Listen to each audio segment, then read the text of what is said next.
Hello everyone, welcome welcome welcome to this important session बच्चों। तो यहाँ पे सेशन जो है वो बड़ा ही इंपॉर्टेंट इसलिए है क्योंकि एनसीएल में लगातार हम लोग बने हुए हैं। मेक इट इजी पूरी फोर्स से लगा हुआ है। लगातार आप देखते हैं कि अच्छे अच्छे वीडियो हम लोगों ने एनसीएल पे जो है हम लेके आए हैं। नाउ अब यहाँ पे बड़ी इंपॉर्टेंट बात है बच्चों कि हमने सिलेबस पे बात कर ली, हमने कट ऑफ पे बात कर लिया, हमने जो है वो पेपर पैटर्न में बात कर लिया, हमने कंप्लीट नोटिफिकेशन सब डिस्कस कर लिया था और बच्चों के डाउट्स क्लियर कर दिए थे एलिजिबिलिटी को लेके, हर चीज को लेके। तो अब इंपॉर्टेंट बात आ जाती है कि एग्जाम, तो आप सबको पता है बच्चों एनसीएल 2024 में हुआ था।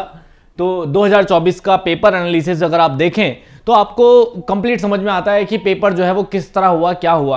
लेकिन अगर आपने नहीं भी किया है, देखा भी है पेपर और एनालिसिस नहीं किया है, तो आप फिर आगे का प्लान किस तरह करेंगे वो समझ नहीं आता।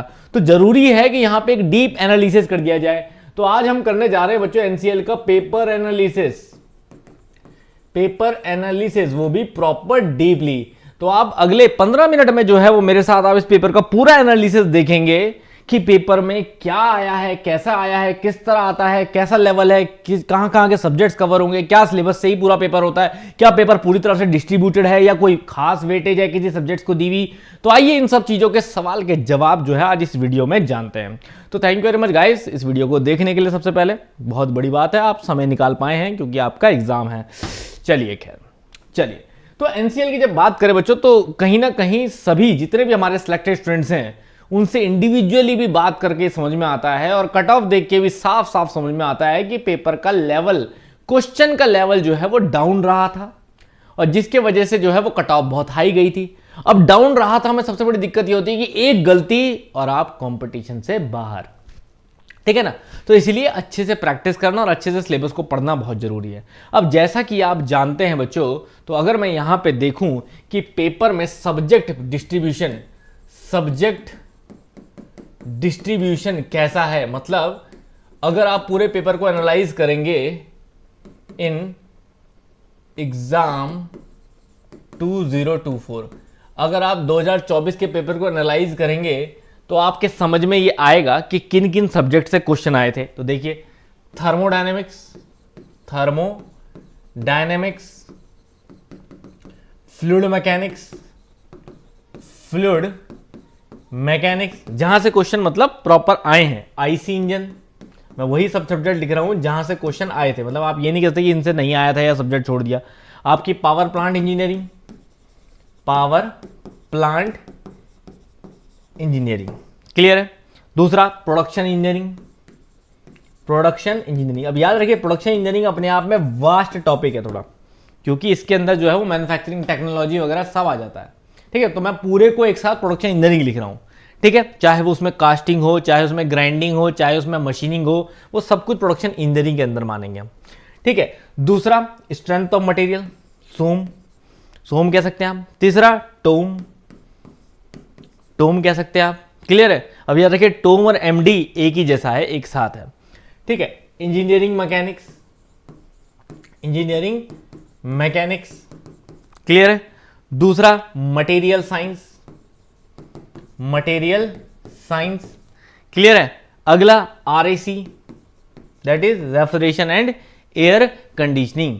तो अगर अब आप देखोगे बच्चों तो पूरा पेपर कहीं ना कहीं इसी से डिस्ट्रीब्यूटेड है। लास्ट में लिख देता हूं एचएम, हाइड्रोलिक मशीन्स।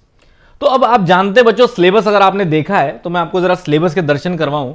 तो वैसे तो सबको याद होगा बट फिर भी अगर आपने सिलेबस देखा हुआ है तो यू शुड नो कि सिलेबस में हमारे एक तरह से 7 सब्जेक्ट की कैटेगरी में बांटा हुआ है। ध्यान देखिए बच्चों, कोई जल्दबाजी नहीं, पूरा वीडियो देखेगा तभी आपको निचोड़ समझ में आएगा। मेरा काम है आपको गाइड करना, उसके बाद अपना दिमाग आपको लगाना है और खुद ही जो है फोकस करके बताना है कि क्या कर सकते हैं क्या नहीं। अब देखो ये है, अगर आप इस सिलेबस को खोलोगे तो आपको समझ में आएगा कि थ्योरी ऑफ मशीन डिजाइन एक ही सब्जेक्ट में है, ठीक है ना। इंजीनियरिंग मैकेनिक्स एंड सोम एक ही में है, ठीक है। थर्मल इंजीनियरिंग, पूरा थर्मल इंजीनियरिंग मतलब बेसिक थर्मल है। और आईसी इंजन और थोड़ा सा रेनकाइन साइकिल वाला पोर्शन जो है वो एक में है। बॉयलर्स और कंप्रेसर एक में है। मैकेनिक्स और मशीनरी एक में है। एंड फाउंड्री एंड कास्टिंग जो प्रोडक्शन वाला पार्ट है वो एक में है। तो अगर अब मैं यहां देखूं तो इस सिलेबस के हिसाब से भी अगर आप देखो तो फाउंड्री कास्टिंग सबसे क्वेश्चन पेपर में आया है। फ्लूइड मैकेनिक्स और मशीनरी दोनों से पेपर में आया है। कंप्रेसर से पेपर में आया है, बॉयलर से पेपर में आया है, ठीक है ना। जो पावर प्लांट इंजीनियरिंग लिखा है उसमें कंप्लीट बॉयलर आता है, बॉयलर से पेपर में आया है, टरबाइन से आया है, आईसी इंजन से आया है, रेनकाइन साइकिल से आया है, बेसिक थर्मोडायनेमिक्स से क्वेश्चन आया है, मैकेनिक्स से भी आया है, सोम से भी आया है, टोम से भी आया है, एमडी से भी आया है। तो एक तरह से आप देखो तो जो मैंने कंप्लीट सिलेबस लिखा है इस कंप्लीट से आया, मतलब आपका जो गिवन सिलेबस है आपको उसी को फॉलो करना है बच्चों, उसी के टॉपिक्स को फॉलो करना है, आपको इससे बाहर पेपर नहीं है, ठीक है ना। ऐसा नहीं है कि मेट्रोलॉजी का क्वेश्चन दिख गया जबकि सिलेबस में नहीं है, ऐसा नहीं है कि इंडस्ट्रियल का क्वेश्चन दिख गया जबकि सिलेबस में नहीं है, समझ रहे ना। तो ये चीज पहले सुनिश्चित करनी चाहिए कि क्या मेरे सिलेबस के दायरे से बाहर तो नहीं जा रहा है। तो ये बात आप सुनिश्चित कर लीजिए कि आपको जो भी करना है वो आपके सिलेबस के दायरे में रख के करना है, पेपर आप ही के सिलेबस से है। पहली बात समझ में, ठीक है ना। अब अगर मैं एनालिसिस को और डीप ले जाता हूं, पहला समझ गए, पहली चीज आपको समझ में आई कि आपके सिलेबस से बाहर आपको कुछ नहीं करना, वही सब्जेक्ट्स जो आपको दिए हुए हैं वही टोटल सब्जेक्ट्स आपको करने हैं, ठीक है ना। वहां सब्जेक्ट्स कॉम्बिनेशन में दिए हुए हैं, लेकिन अगर मैं अलग अलग, वैसे तो मैंने अपने कोर्स में तो पूरा कॉम्बिनेशन भी वही बना रखा है, लेकिन अगर मैं अलग अलग बोलूं तो आपके पास जो है वो टोटल यहां पे, ये समझ लीजिए, अगर अलग अलग भी हम गिने तो टोटल जो है वो 11 सब्जेक्ट्स यहां पे हो जाते हैं। और अगर आप उस कैटेगरी में देखो तो 7 सब्जेक्ट वहां दिए हुए हैं, लेकिन 5 सब्जेक्ट जो है वो इन्हीं के साथ कॉम्बो में कंबाइंड हैं। क्लियर है, इतनी बात समझ में आ गई। तो वैसे में जो है वो 11 सब्जेक्ट यहां पे दिए हुए हैं, क्योंकि प्रोडक्शन भी अपने आप में बड़ा पार्ट है। अब आ जाओ दूसरी बात में। अब जो दूसरी इंपॉर्टेंट बात है वो है सब्जेक्ट वेटेज की। सबसे इंपॉर्टेंट बात अब हमें यह समझनी है कि कौन सा ज्यादा पूछा जाता है, किसके क्वेश्चन सबसे ज्यादा आते हैं और किसके क्वेश्चन जो है वो कम आते हैं, मतलब सब्जेक्ट वेटेज। समझ में आई बात कि सब्जेक्ट वेटेज जो है वो आपके पास क्या रही है पेपर में जब हम बात कर रहे हैं। तो अब देखिए, अब अगर हाई वेटेज सब्जेक्ट्स बोले हम लोग तो बच्चों सबसे ज्यादा जो आपके पेपर में आया है वो आया है thermal engineering and fluid mechanics. तो याद रखिए अप्रॉक्स ये समझ लीजिए, थर्मल इंजीनियरिंग पूरा थर्मल, अगर मैं आईसी इंजन भी जोड़ दूं उसमें, थर्मल आईसी मतलब मैं बता देता हूं आपको, basic thermodynamics, IC engine, cycles and fluid mechanics. अगर आप इन सबको मिला देंगे, ठीक है, तो ये है सबसे हाई वेटेज बच्चों, सबसे हाई वेटेज सब्जेक्ट, ठीक है ना। तो अगर हम उसी ट्रेंड को माने कि जिस ट्रेंड से 2024 में आया था, अगर हम बोले कि यार उसी ट्रेंड से तैयारी शुरू करते हैं, तो फिर आपको यह ध्यान रखना है कि this is your high weightage subject. इसमें मैं बल्कि एक सब्जेक्ट में और जोड़ना चाहूंगा मेरी इच्छा से, क्योंकि मैंने जो देखा है, मेरा अपना एनालिसिस जो ये भी कहता है कि मशीनरी को भी इसी में रखिए आप, क्योंकि वो एक ही पार्ट है। तो ये वाइफरगेट मत करें कि मशीनरी इसमें नहीं आएगा या आएगा, मशीनरी भी इसी का पार्ट है। तो मैं कहूंगा कि ये सब्जेक्ट्स, इस जैसे साइकिल जो है वो एक तरह से पावर प्लांट का पार्ट है, ठीक है ना। साइकिल जो है वो एक तरह से पावर प्लांट का पार्ट है, ठीक है। तो ये वाला पोर्शन जो है बच्चों वो सबसे हाई वेटेज में है। तो this is your first priority, ये आपकी पहली प्रायोरिटी होनी चाहिए कि पहली प्रायोरिटी में आप इन सब्जेक्ट्स को एनसीएल के लिए पूरा तैयार करें अपने, ठीक है। अच्छी बात है, आरआरबी के लिए आपको फ्लूइड मैकेनिक्स तो करना ही करना है, मशीनरी करना ही करना है ना, समझ रहे ना। ये हाइड्रोलिक मशीनरी है, मशीनिंग नहीं है, ठीक है ना। ये प्रोडक्शन की मशीनिंग नहीं है, मशीनरी है, हाइड्रोलिक मशीनरी, ठीक है। इसके बाद बच्चों दूसरा सबसे हाई वेटेज में बोलूंगा जो अपने आप में, अब देखो यहां इतने सारे सब्जेक्ट हाई वेटेज, इसी के बराबर जो सबसे हाई वेटेज में दूसरा है बच्चों वो है आपका प्रोडक्शन पार्ट। प्रोडक्शन पार्ट बच्चों वेरी वेरी इंपॉर्टेंट। इसमें कास्टिंग भी है, ठीक है, इसमें मशीनिंग भी है। जो सबसे इंपॉर्टेंट है वो 2 पार्ट है, कास्टिंग एंड मशीनिंग पोर्शन, ठीक है। इसमें आप ग्राइंडिंग भी ले लीजिए, ग्राइंडिंग वैसे मशीनिंग में ही आ जाता है, बट फिर भी मैं अलग से लिखता हूं ग्राइंडिंग। और जो सिलेबस में दिया है वही सब, ये नहीं कि मशीनिंग में कहीं और घुस गए आप, मिलिंग विलिंग जो सिलेबस में दिया है वही सब, ड्रिलिंग दिया है, मिलिंग दिया है, फेसिंग दिया है, बोरिंग दिया है, लेथ ऑपरेशंस दिए हैं, वो सब क्लियर है। तो this is your second part which is मैं कहूंगा कि आपकी सेकंड बड़ी प्रायोरिटी में होना चाहिए, ठीक है। ये भी मैं हाई वेटेज में डाल रहा हूं क्योंकि ये अपने आप में बहुत है। अब ये समझ लीजिए आपने अगर ये सब कर लिया तो ऑटोमेटिकली आप पेपर में अप हो जाते हो, लेकिन काम इससे चलना नहीं है ना, क्योंकि कट ऑफ बहुत हाई है। अब इसके बाद आती है बच्चों पोर्शन हमारे डिजाइन पोर्शन की, जो कि मॉडरेट वेटेज में आता है, लगभग जिसकी वेटेज 15 से 20%। ये तो दोनों जो है वो 40 से 45% वाले हैं, मतलब आधा पेपर है ये दोनों, समझ रहे हैं आप, ये दोनों मिला के आधा पेपर है कम से कम, और इसके बाद जो बाकी का बचा पेपर है उसमें सबसे मोटा मोटा जो है वो है आपका सोम टोम, मतलब डिजाइन वाले पोर्शन। तो आपकी mechanics,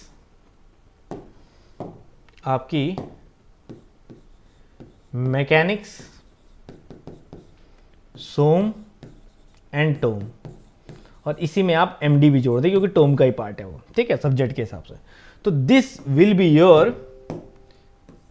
second priority, moderate weightage, जो कि आपका पार्ट रहेगा 15 से 20% वाला पार्ट। 15 से 20% समझ रहे हैं ना आप? ये क्वेश्चन पेपर जो है वो 70 क्वेश्चन का है। टेक्निकल जो है आपके पास, आप सबको पता होना चाहिए कि आपके पास जो टेक्निकल पार्ट है वो टोटल ही आपके पास जो है वो 70 क्वेश्चन का पार्ट है, 70 क्वेश्चन का टेक्निकल। तो 70 क्वेश्चन में से 40% जो है ये इतने ऊपर वाले सब्जेक्ट्स हैं और 10 to 15% जो है वो नीचे वाले सब्जेक्ट हैं। बाकी जो रेस्ट ऑफ है वो अदर्स है बच्चों, रेस्ट ऑफ है वो अदर्स है कि उनमें से कुछ पूछ ले, बाकी तो वैसे सब कुछ कवर हो गया। तो ये है सब्जेक्ट परसेंटेज वेटेज वाइज कि पेपर आपका किस तरह की वेटेज में आ रहा है। तो मोर वेटेज आपको ये कवर करनी है, उसके बाद ये। अब थर्ड कैटेगरी में मैं आ जाता हूं, थर्ड कैटेगरी क्या कहती है बच्चों? थर्ड कैटेगरी आ जाती है थ्योरी और न्यूमेरिकल, ठीक है ना।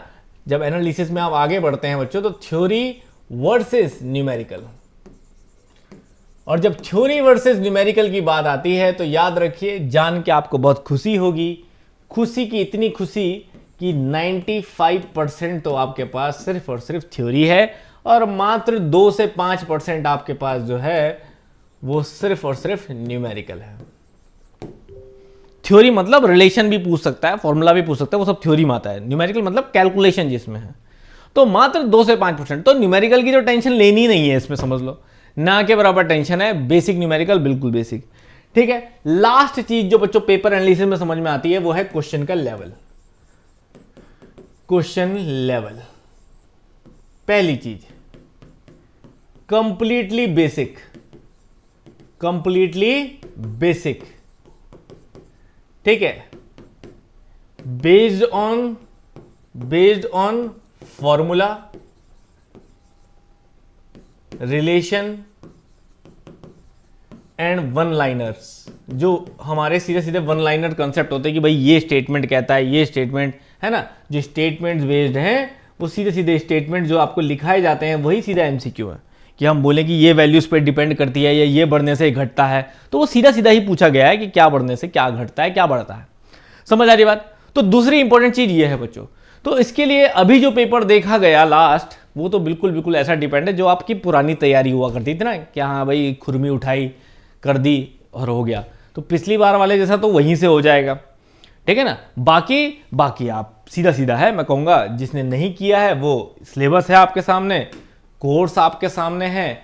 Make it easy mechanical app में जाते हो तो एनसीएल का सजा हुआ कोर्स सामने मिल जाता है, जिसमें 70 टेक्निकल और 30 नॉन टेक्निकल मार्क्स को टोटल सेग्रीगेट किया हुआ है। और याद रखिए, इस भ्रम में मत पड़िएगा कि यहाँ पे 3999 लिखा है, मेरे को सोचना भी बेकार है, ऊपर कटा हुआ रहता है बच्चों। 3999 कॉस्ट नहीं है, ये इसकी आधी कॉस्ट होती है लगभग। इसको अगर आप डिटेल में देखोगे तो आपको कंटेंट जो है वो पूरा का पूरा मिल जाता है, ठीक है ना। मेरे को तो बाय नाउ करना पड़ेगा इसलिए कंटेंट नहीं दिखा रहा है, लेकिन अगर मैं बाय नाउ कर दूं यहाँ पे तो कंटेंट भी जो है वो शो कर देगा, ठीक है। एक सेकंड, खरीद ही लेते हैं, ठीक है, खरीद ही लेते हैं कोर्स। हम ही खरीद के दिखा देते हैं आपको कि क्या जो है हमें दिख रहा है।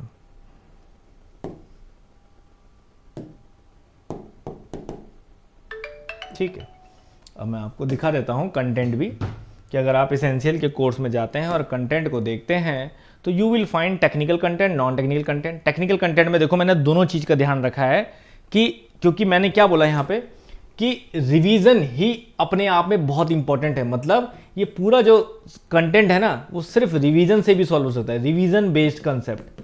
मतलब जो आप रिवीजन में शॉर्ट में पढ़ते हो, क्वेश्चन सीधा सीधा उन्हीं से आ रखा है। ऐसा नहीं है कि बहुत डिटेल और बहुत डेप्थ में जाके पढ़ना है।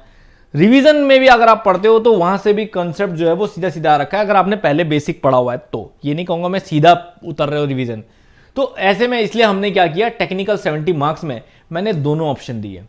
एक एनसीएल डिटेल्ड लेक्चर, जिसमें अगर आप किसी कंसेप्ट को पढ़ना चाहते हो, अच्छे से पढ़ना चाहते हो, तो हर सब्जेक्ट में जाके आप उसके हिसाब से पढ़ सकते हो। सिलेबस जो है वो बिल्कुल ऊपर दिया हुआ है, उसी के हिसाब से ये सारा कंटेंट जो है वो सेग्रीगेटेड है, जैसा आपके कोर्स में है। और अगर आप जो है वो इस कोर्स में जल्दी कर रहे हो, लेट है, आपके पास टाइम नहीं है इतना, आप डीआरडीओ में भी लगे हो, आप आरआरबी में भी लगे हो, तो you just go to revision super fast. Revision में मात्र 12 ही वीडियो में ये सारा कंटेंट कवर होता है। अगेन उसी तरह से इसको भी सेग्रीगेट किया हुआ है, टोम एमडी एक साथ, मैकेनिक्स होम एक साथ, basic thermal, air cycles and IC engine एक साथ, बॉयलर्स एंड रेफ्रिजरेशन एक साथ, एफएम एंड मशीनरी एक साथ, मैन्युफैक्चरिंग साइंस वगैरह एक साथ। तो यहाँ पे भी आप रिवीजन करके जो है इस चीज़ को कवर कर सकते हो बच्चों। और यहीं पर एमसीक्यू भी अपलोड होने वाले हैं हफ्ते भर के अंदर, मैंने बताया था आपको, तो बस अपलोड 2-4 दिन में होने वाले हैं। वहाँ से आप एमसीक्यू, इस तरह के बेसिक एमसीक्यूज कर सकते हो जिस तरह के आ रहे हैं। क्लियर है? तो कंप्लीट सब कंटेंट आपके पास है बच्चों, या आपके पास भी अपना कंटेंट होगा, इतने समय से आप पढ़ रहे हैं। लेवल मैंने आपको बता दिया, एग्जाम का डीप एनालिसिस आपको कर दिया। अब अगला स्टेप क्या होना चाहिए? अब आप बोलेंगे सर एक बार 2024 के पेपर को भी हमें सॉल्व करवा दीजिए। अगर आप चाहते हैं कि 2024 के पेपर को भी मैं सॉल्व करवा दूं, तो कमेंट में सिर्फ सॉल्व लिख दीजिएगा बच्चों। देखो मैं कम से कम कम्युनिकेशन करवाता हूं आपसे, एक वर्ड लिख दो बस।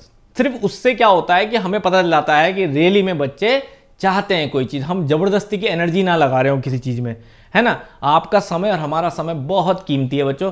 तो अगर आप चाहते हैं कि बढ़िया से पेपर को सॉल्व करवा दिया जाए, ये 70 क्वेश्चन जो है वो सॉल्व करवा दिए जाए, तो जस्ट राइट सॉल्व, कमेंट में सॉल्व लिखिए, अगला वीडियो आपका पेपर सॉल्व भी करा दिया जाएगा। Thank you very much guys. NCL को ऐसे ही लीड करते चलेंगे, आपको हर वक्त हर चीजें समझाता चलूंगा, रिवीजन कराता चलूंगा, और बढ़िया से जो है इस पेपर को हमें पिछली बार से भी ज्यादा, पिछली बार तो हमने अच्छे बच्चे निकाले ही थे, लेकिन इस बार क्योंकि वैकेंसी से ज्यादा है, डबल है लगभग, तो इस बार उससे भी ज्यादा जो है हम लोग को सिलेक्शन यहाँ लेना है। और make it easy definitely selection ले लेगा, क्योंकि लोगों के तो टारगेट में भी नहीं है ये पेपर, हम लोग के तो फुल टारगेट में है। हम डेफिनेटली इसे सिलेक्शन लेंगे बच्चों, क्योंकि मेक इट इजी में आप सबको पता है कि मैकेनिकल की प्योरिटी और सिलेक्शन की श्योरिटी यही मिलती है। Thank you very much guys.